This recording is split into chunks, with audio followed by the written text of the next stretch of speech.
ఇంట్లో ఊరికే ఉంది. ఎవరిని అడిగినా రే నీ పెళ్ళాం ఏం చేస్తుంది, ఊరికే ఉంది. మేము ఊరికే ఉన్నామా? కూరగాయలు కొనడం, వంట చేయడం, ఇల్లు తుడవడం, పాత్రలు కడగడం, బట్టలు ఉతకడం, ఆయన బట్టలు, పిల్లల బట్టలు, పిల్లకి అన్నం పెట్టడం, దాన్ని స్కూల్లో వదలడం, సాయంత్రం తీసుకురావడం, నీళ్లు పట్టడం, ఇదంతా ఎవరు చేస్తున్నారు? మాకు జీతం ఇస్తున్నారా లేక ఆదివారం సెలవిస్తున్నారు? ఈ రీల్ ఒక్కటే కాదు, ఇలాంటి రీల్స్ మన హౌస్ వైఫ్స్ మీద ఫన్నీగా, చాలా ఎమోషనల్ గా చాలా ట్రెండ్ అవుతున్నాయి కదా. అంటే ఏంటి దీని అర్థం?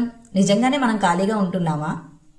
కానీ మనం ఎలా చెప్పగలం మనం ఇంట్లో ఉండడం వల్లే ఏం జాబు చేయలేకపోతున్నామని, మనం ఇంట్లో ఉండడం వల్లే ఇంకా ఏ బిజినెస్ స్టార్ట్ చేయలేదని, మనం ఇంట్లో ఉండడం వల్లే మన డ్రీమ్స్ని ఫుల్ఫిల్ చేసుకోలేకపోతున్నామని, మనం ఇంట్లో ఉండడం వల్లే మనకంటూ కొంత టైం స్పేస్ ఇచ్చుకోలేకపోతున్నామని, మనం ఇంట్లో ఉండడం వల్లే మన సెల్ఫ్ వర్త్ తగ్గిపోయిందని, మనం ఇంట్లో ఉండిపోవడం వల్లే డిపెండెంట్ అయిపోయామని.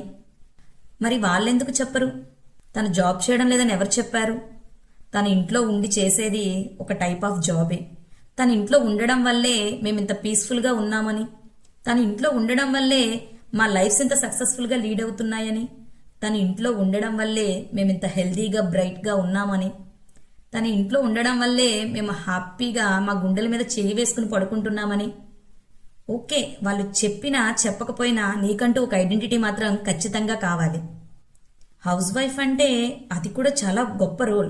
కానీ మన సమాజం ఎలా చేసిందంటే హౌస్ వైఫ్ అనగానే ఓ హౌస్ వైఫా అంటే వాళ్ళ దృష్టిలో ఇంట్లో ఖాళీగా ఉండిపోతున్న ఒక మనిషి అని అర్థం. సో ఆ అపోహని మనం మార్చగలమో లేదో నాకు తెలియదు, కానీ మనకంటూ ఒక ఐడెంటిటీ ఖచ్చితంగా తెచ్చుకోవాలి.